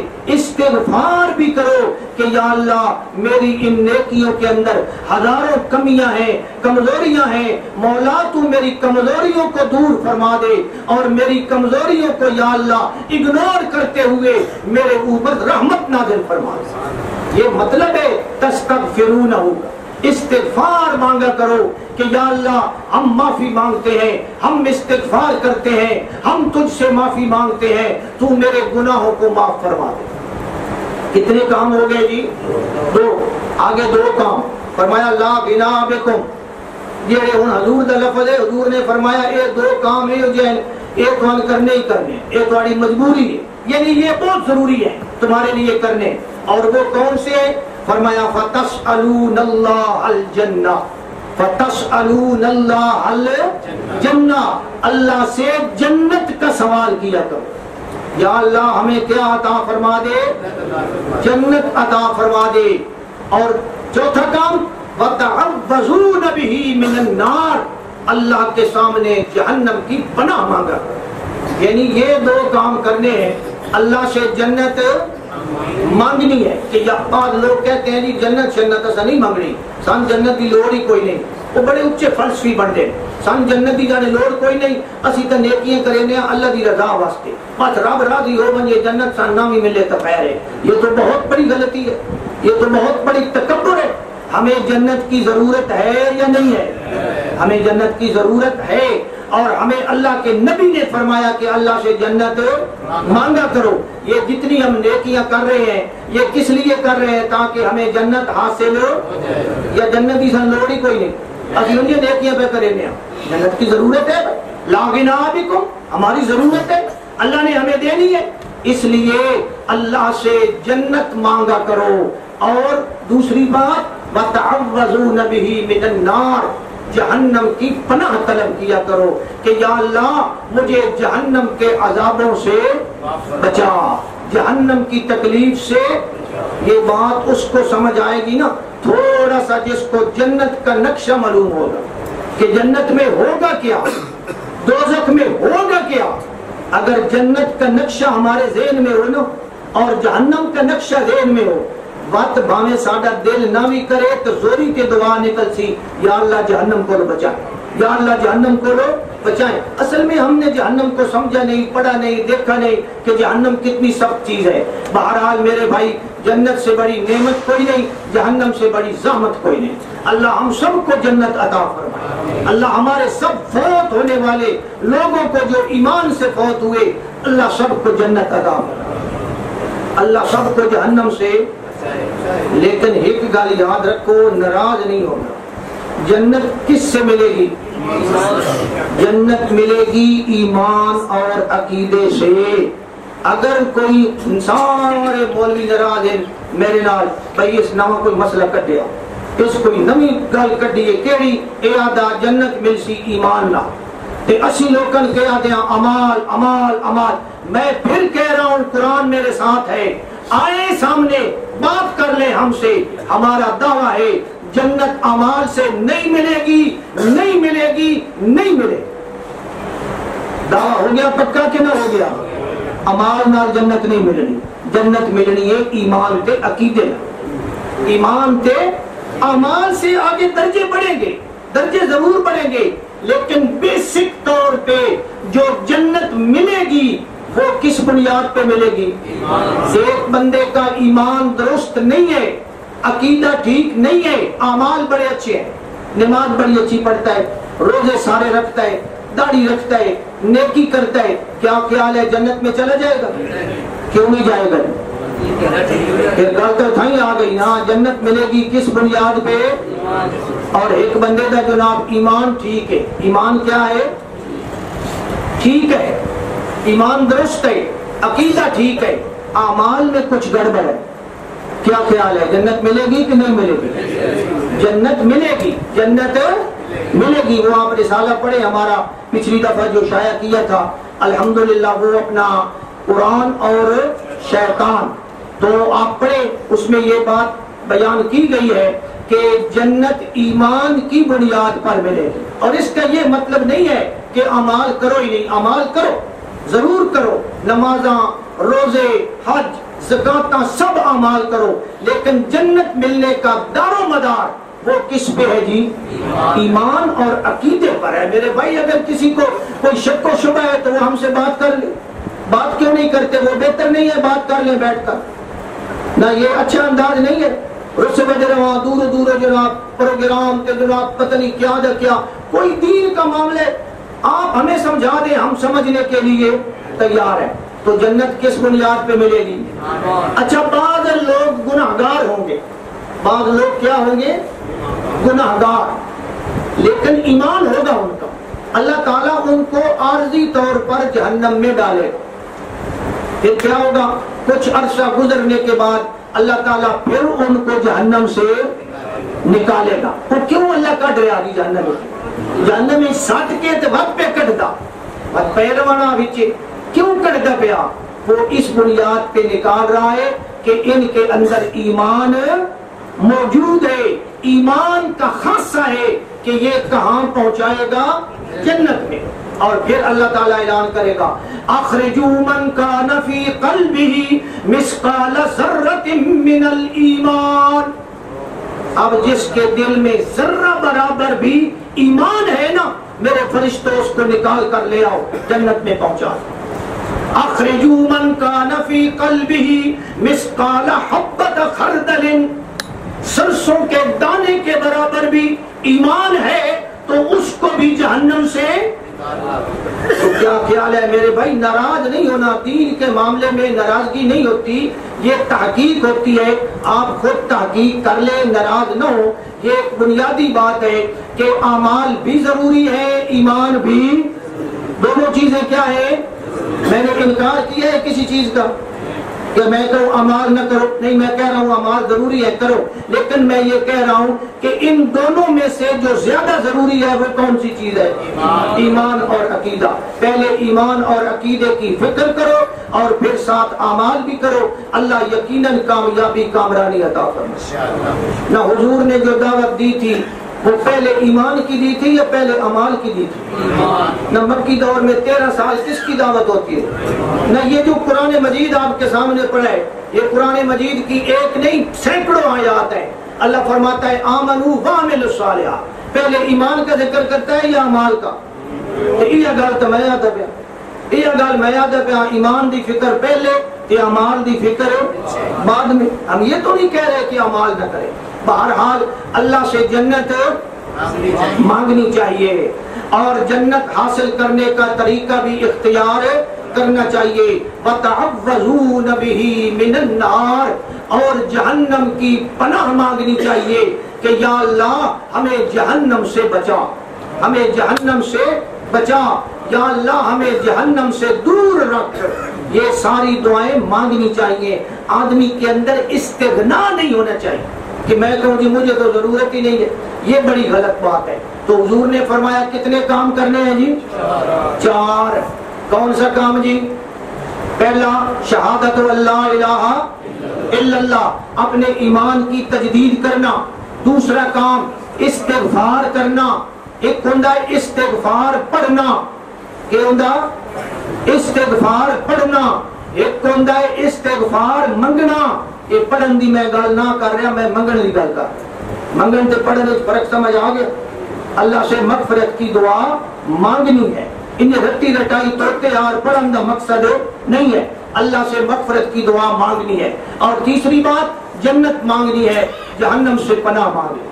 اللہ ہم سب کو جہنم سے پناہ عطا فرمائے۔ آخری جملہ اس حدیث کا، میرے پیغمبر صلی اللہ علیہ وسلم نے فرمایا وَمَنْ سَقَى صَائِمًا، پھر اینڈ پہ پھر دوبارہ وہ روزہ کھلوانے والی بات ہے، وَمَنْ سَقَى صَائِمًا، اور جو آدمی کسی روزہ دار کو روزہ کھلوائے گا، اس کی عزت کرے گا رب کی رضا کے لیے۔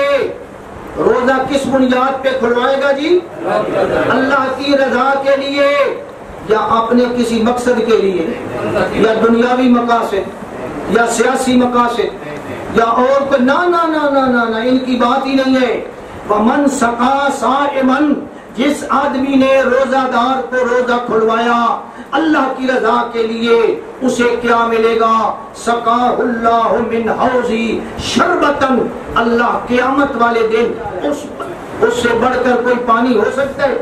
میرے پیغمبر نے فرمایا کہ میرے حوض کا پانی احلا من العسل، شہد سے زیادہ میٹھا ہوگا، ابیض من اللبن، دودھ سے زیادہ سفید ہوگا، اطیب من المسک، کستوری سے زیادہ خوشبودار ہوگا، وکیزانہ کنجوم السماء، اور میرے حوض پہ پڑے ہوئے پیالے، وہاں کے گلاس وہ اتنے چمکیلے اور جگمگ جگمگ کرتے ہوں گے، ان کی جگمگ کے سامنے اللہ کے آسمان کے ستارے بھی شرمندہ ہو رہے، اتنے قیمتی وہ آب خورے اور وہ پیالے ہوں گے۔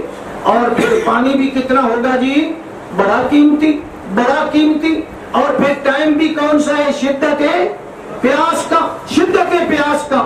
اور میں کہوں گا کہ ان سب سے بڑی نعمت، حالے بڑی نعمت تا آئی نہیں، ایسی حالت میں پانی کوئی بھی مل جائے نا بڑی نعمت ہے، لیکن حوض کوثر کا پانی پھر اتنا میٹھا، اتنا خوشبودار۔ سب سے بڑی بات یہ ہے کہ اللہ کے پیغمبر وہ حوض کوثر کا جام ہمیں عطا فرمائے، سبحان اللہ۔ اس سے بڑی کوئی بات ہو سکتی ہے؟ حضور اپنے ہاتھ سے جام کوثر پلائے، دعا فرمائے اللہ ہم سب کے مقدر میں کوثر کا جام عطا فرمائے، اللہ ہم سب کے مقدر میں فرمائے۔ اور حضور نے فرمایا میرے حوض پہ سب سے زیادہ رش ہوگا، لوگ آ رہے ہوں گے، دڑا دڑ آ رہے ہوں گے، میں ان کو پانی پلا رہا ہوں گا، پلاتے پلاتے اچانک کچھ لوگ میرے سامنے آئیں گے، میں تیاری میں لگ جاؤں گا، بھرو جگ بھرو گلاس، اسیحا بھی میرے اور سنگی آ گئے، میرے اور امتی آ گئے۔ جب میں یہ کہہ رہا ہوں گا فیحال بینی و بینہم حجابا، اللہ میرے اور ان کے درمیان پردے حائل کر دے گا، اللہ ان کا رخ موڑ دے گا۔ پہلے آندے پہن ہدے حوض کوثر والے پاسے، اللہ اکسی ہدے نہیں آونا ہوتے جہنم والے پاسے، کانٹا ان کا کیا ہو جائے گا؟ تبدیل ہو جائے گا اور پردہ حائل ہو جائے گا، اللہ ان کو جہنم کی طرف بھیج دے گا۔ میں کہوں گا یا اللہ یہ تو میرے سنگی معلوم ہوتے تھے، میرے ساتھی معلوم ہوتے تھے۔ اللہ فرمائیں گے انک لا تدری ما احدثوا بعدک، میرے پیغمبر آپ کو پتہ نہیں ہے کہ آپ کے بعد انہوں نے دین کے اندر کیا کیا کر دیا، دین کے اندر کیا کر دیا تھا؟ تبدیلیاں، بدعات جاری کر دی تھیں۔ کون سی چیزیں؟ انک لا تدری، میرے پیغمبر آپ جانتے ہیں یا نہیں جانتے؟ مولوی آخدا ہے نہیں، حضور نو جانے سارا پتہ لگدا پیا، حضور نو سارا پتہ لگدا پیا، جو کچھ تسی کریندے پے ہو حضور نو ساری خبر ہوندی پئی ہے۔ تو میں حضور کی حدیث بیان کر رہا ہوں انک لا تدری ما احدثوا بعدک، میرے پیغمبر بعد کے حالات کا آپ کو پتہ کوئی نہیں۔ اور پھر اللہ کے پیغمبر فرمائیں گے وَكُنْتُ عَلَيْهِمْ شَهِيدًا مَا دُمْتُ فِيهِمْ فَلَمَّا تَوَفَّيْتَنِي كُنْتَ أَنْتَ الرَّقِيبَ عَلَيْهِمْ، یا اللہ میں جب تک زندہ رہا ان کو سمجھاتا رہا، جب تو نے مجھے موت دے دی بعد کے حالات کا مجھے پتہ نہ، بعد کے حالات کا پتہ ہے کسی کو؟ اگر بعد کے حالات کا پتہ ہو تو قیامت والے دن اللہ نبیوں سے سوال کرے گا کہ نہیں کرے گا؟ بتا دوں یوم یجمع اللہ الرسل، اللہ سب نبیوں کو اکٹھا کرے گا اور سب سے سوال کرے گا ماذا اجبتم، تو میرے پیغمبروں بتاؤ تمہاری قوموں نے تمہارے ساتھ کیا سلوک کیا، کیا رویہ رکھا، تم نے دعوت دی تھی کیا بنا؟ سارے پیغمبر کیا کہیں گے؟ قالوا لا علم لنا، سب کے قالو، ہمیں بعد کے حالات کہ مولوی کیا بات یعنی ساری خبر حضور نے ملدی پئی، ساری خبر حضور نے ملدی پئی، انا للہ و انا الیہ لا علم لنا، ہمیں بعد کے حالات کا کوئی پتہ نہیں ہے۔ یہ سب کچھ کون جانتا ہے؟ فرمایا جو میری رضا کے لیے، اللہ کی رضا کے لیے کسی کو روزہ کھلوائے گا سقاہ اللہ من حوضی شربتن، اللہ اسے میرے حوض کا پانی پلائے گا، لا یظمأ حتی یدخل الجنہ، اور جس نے میرے حوض کا پانی پی لیا پھر اس کو پیاس کبھی ستائے گی پھر اس کو کبھی یہ پیاس والی تکلیف جنت میں چلا جائے گا، وہاں پانی پیے گا، دودھ پیے گا، شربت پیے گا، لیکن پیاس والی تکلیف سے آزاد ہو۔ یہ پیاس بھی تو ایک تکلیف ہے، ایک تکلیف ہے، تو جنت میں تکلیف ہوگی؟ کوئی یہ انجوائے کرنے کے لیے پیے گا جنت میں، پانی شربت ساری چیزیں تکلیف کی وجہ سے نہیں۔ تو فرمایا پھر اس کو کبھی پیاس نہیں ستائے گی۔ اللہ مجھے آپ کو سب کو جنت عطا فرمائے، حوض کوثر کا پانی نصیب فرمائے۔ اللہ ہمارا یہ بیٹھنا سننا سنانا رمضان المبارک کی نسبت سے اللہ تعالیٰ قبول و منظور فرمائے۔ اگر کوئی کمی کوتاہی ہے اللہ تعالیٰ معاف فرمائے، اور اگر اس کے اندر یا اللہ جو کچھ ٹھیک بیان ہوا ہے اپنی رحمت کے ساتھ قبول و منظور فرما۔ وآخر دعوانا ان الحمد للہ رب العالمین۔ اللہم صلی علی محمد وعلی آل محمد کما صلیت علی ابراہیم وعلی آل ابراہیم انک حمید مجید۔ ربنا ظلمنا انفسنا وان لم تغفر لنا وترحمنا لنكونن من الخاسرین۔ ربنا آتنا فی الدنیا حسنہ وفی الآخرۃ حسنہ وقنا عذاب النار وادخلنا الجنۃ مع الابرار۔ یا عزیز یا غفار یا رب العالمین، یا عزیز یا غفار یا رب العالمین۔ یا اللہ ہم سب کا یہاں بیٹھنا سننا قبول و منظور فرما۔ یا اللہ رمضان المبارک کے مہینے کی قدر کرنے کی توفیق عطا فرما، نیکیاں کرنے کی توفیق عطا فرما، گناہوں سے بچا، ہمارے روزوں کو عبادات کو ریاضت عبادت کو یا اللہ قبول و منظور فرما۔ یا اللہ ہمیں زیادہ سے زیادہ عبادت کرنے کی توفیق عطا فرما، بیماریوں سے دکھوں سے تکلیفوں سے محفوظ فرما۔ یا اللہ سب کو محفوظ کرتے ہوئے اپنی رضا کے لیے یہ مہینہ گزارنے کی توفیق عطا فرما۔ یا اللہ تیری بڑی مہربانی، تیرا بڑا انعام ہے کہ تو ہمیں ایک رمضان اور دے رہا ہے۔ مولا یہ تیرا بڑا احسان ہے، اس رمضان میں ہمیں اپنے گناہوں کو معاف کرانے کی توفیق عطا فرما، جنت حاصل کرنے کی توفیق عطا فرما، ملک پاکستان کی حفاظت فرما، ملک پاکستان میں اسلام کا نظام نافذ فرما، اس کو صحیح معنوں میں مدینہ منورہ والی ریاست بنا۔ یا اللہ ہمارے حکمرانوں کو توفیق عطا فرما کہ اس ملک کو صحیح معنوں میں مدینہ والی ریاست بنائے۔ یا اللہ ہمارے ملک کو ترقی عطا فرما، دشمنان کو ہندو ہیں ہنود ہیں یہود ہیں عیسائی ہیں مشرکین ہیں یا اللہ سب کے ارادوں کو خاک میں ملا، اسلام کا بول بالا فرما، کفر کا منہ کالا فرما۔ یا اللہ اہل اسلام کو عزت عطا فرما، مدارس کی حفاظت فرما، علماء کی حفاظت فرما، دینی جماعتوں کی حفاظت فرما، دینی جماعتوں کو دن دگنی رات چوگنی ترقی نصیب فرما، دینی مراکز مساجد مدارس معاہد یا اللہ سب کو ترقی عطا فرما۔ یا اللہ اپنے دین کو مزید ترقی عطا فرما۔ یا اللہ کفر کا منہ کالا فرما، اسلام کا بول بالا فرما۔ قیامت والے دن ہمیں پیغمبر علیہ الصلوۃ والسلام کی شفاعت نصیب فرما، قرآن کی شفاعت نصیب فرما، رمضان کی شفاعت نصیب فرما، اپنے پیغمبر کی شفاعت نصیب فرما، اور ان کی شفاعت کی وجہ سے ہمیں جنت کے اندر داخلہ نصیب فرما۔ یا اللہ تیری رضا کے لیے یہاں ہم اکٹھے بیٹھے ہیں، تیری رضا کے لیے مولا اسی طرح ہمیں کل قیامت والے دن جنت کے اندر اکٹھا بیٹھنا نصیب فرما، سب کے حق میں جنت کا فیصلہ فرما۔